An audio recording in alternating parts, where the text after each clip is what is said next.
જો ડીસા થી જ્ઞાનીબેન નું વરઘોડું મફતલાલ જ્ઞાનીબેન હમણાં અમે પડ્યા કે નહીં પડ્યા ને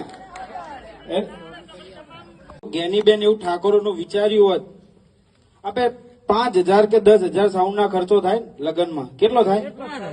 આ 5-10 હજાર માં કયો ઠાકોર ભાઈ આપણે દેવામાં ડૂબી જાય કેટલો થાય? ભાઈ વાત સાચી હોય તો આ કહેજો, કોઈ ડૂબી જાય ખરી?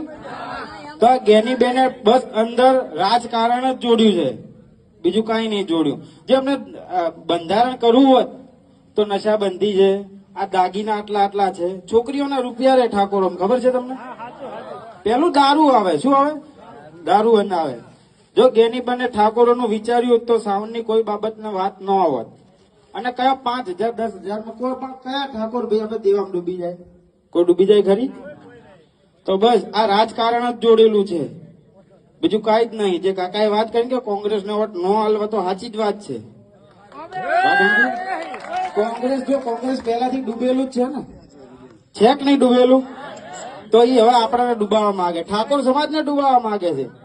99% સાઉન્ડ ઠાકોરોનું છે. આ બીજી કાસ્ટ પછી આવી, બીજી કાસ્ટમાં તેના 10% જ છે. 10% ની 5% થાય. ભાઈ મહેશભાઈ 5% હે, મેહુલભાઈ 5% ન હોય, 99% સાઉન્ડ ઠાકોરોનું છે. જો એમને ઠાકોરોનું વિચાર્યું હોત તો આરી બાબતનું આના બંધારણ કરો. કોઈ આપણે સાઉન્ડ વાળા કોઈ લાખ રૂપિયા 2 લાખ રૂપિયા લઈ નહીં રહેતા? લઈ લે ખરી કોઈ?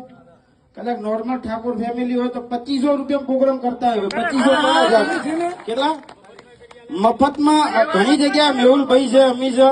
અમને એવું લાગે ને કે આ ભાઈ હડો હાવ મધ્યમ, હું પોતે કરું છું, જેના મા બાપ ના હોય, દીકરી જે ના હોય ને એને હું પોતે સાઉન્ડ કરું છું, મફત કરું.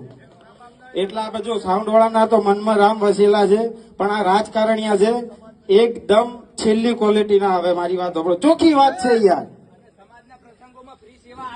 અને ઘણા આપે છે આ ઠાકોર ના સમૂહ લગ્ન હોય કે કોઈ પણ કાસ્ટ ના સમૂહ તો કોઈ પણ ઠાકોર આગેવાન સાઉન્ડ વાળો હોય તો સમાજમાં આપે છે સેવા. કેમ નહીં આપતા? તમે બધે નહીં આપેલી છે. હા ભાઈ જો ડીસા થી જ્ઞાનીબેન નું વરઘોડું મફતલાલ જ્ઞાનીબેન હમણાં અમે પડ્યા કે નહીં પડ્યા ને